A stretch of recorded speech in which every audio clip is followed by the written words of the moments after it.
ப்ளவுஸுக்கு வர ஐப்பட்டியை எப்படி நம்ம தைக்கலாங்கிறத இந்த வீடியோவில் பார்க்கலாம். அதுக்கு முன்னாடி நம்ம ஸ்ரீஜா உலகம் டைலரிங் ஆப்பில் 3 டாட் ப்ளவுஸ் கிளாஸ் இருக்குது, சுடிதார் கிளாஸ் இருக்குது, மேக்ஸி கிளாஸும் இருக்குது. உங்களுக்கு ஏதாவது கற்றுக்கணுன்னு ஆசை இருந்துச்சுன்னா நீங்களும் நம்மளுடைய ஆப்புக்குள்ளே சேர்ந்து கம்மி விலையிலேயே நீங்கள் படிச்சுக்கலாம். தீபாவளி வரைக்கும் ஆஃபர் கொடுத்துருக்கேன். நீங்கள் ஊக்பட்டி ஐப்பட்டி வைக்கிறதுக்கு முன்னாடி ஃப்ரண்ட் பார்ட்டில் இந்த மாதிரி 3 டாட்டையும் பிடிச்சிடணும். இந்த மாதிரி யாக்பட்டியையும் ஜாயின் பண்ணி வச்சுக்கணும். இந்த மாதிரி ஊக்பட்டி எப்படி தைக்கணுங்கிறத போன வீடியோவில் நான் போட்டிருக்கேன். இப்போ நம்ம அதுக்கு ஐப்பட்டி தைக்க போகிறோம். இப்போ நான் எப்பவுமே ஐப்பட்டி லெஃப்ட் சைடில் தான் வைப்பேன். சப்போஸ் நீங்கள் ரைட் சைடில் வைக்கிற மாதிரினாலும் இப்போ நான் எப்படி சொல்லித்தரனோ அதே மாதிரி ஃபாலோ பண்ணி ரைட் சைடில் வச்சுக்கோங்க.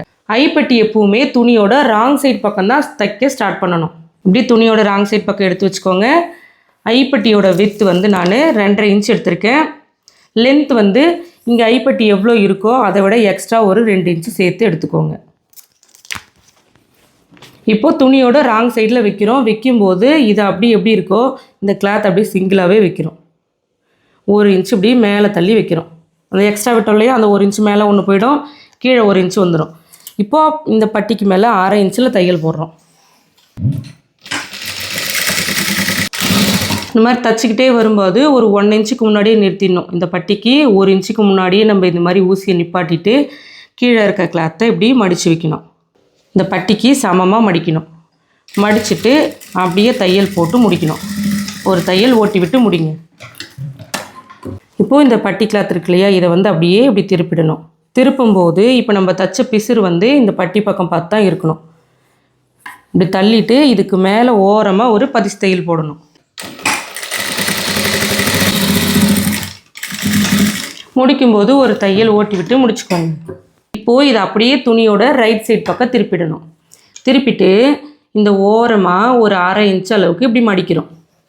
இப்படி 1/2 இன்ச்சுக்கு மடிச்சுட்டு இப்போ இந்த இடத்துல 2 தையல் விழுந்திருக்கு இல்லையா, இந்த தையல் எல்லாத்தையும் மறைக்கிற மாதிரி இதை இப்படி வச்சு மூடணும். இந்த மாதிரி மூடினதுக்கப்புறமா இந்த வழியாக தையல் போட்டு இப்படி திருப்பி மறுபடியும் இப்படி தைச்சிட்டு போகணும். இந்த மாதிரி வச்சுட்டு இந்த மாதிரி தைக்கிறோம். ஒரு தையல் ஓட்டி விட்டு ஆரம்பிக்கணும். கரெக்டாக இந்த எட்ஜில் நின்று இப்படி டர்ன் பண்ணிக்கணும். ஊசியை வெளியே எடுக்கக்கூடாது.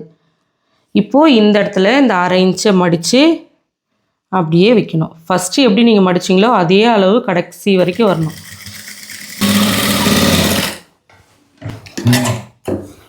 இப்போது இங்கேயும் நம்ம கழுத்தை விட்டு எக்ஸ்ட்ரா இருக்கிறத இப்படி கட் பண்ணி விட்டுடுறோம். இப்போது ஐப்பட்டி நம்மளுக்கு ரெடி ஆகிடுச்சு. இந்த மாதிரி தான் நம்ம ஐப்பட்டியை ஃபினிஷ் பண்ணணும். இதே மாதிரி மெத்தடில் நீங்களும் ட்ரை பண்ணி பாருங்கள். உங்களுக்கும் கரெக்டாக வரும். நமக்கு தெரிஞ்ச விஷயத்த மற்றவங்களுக்கும் சொல்லிக் கொடுப்போம்.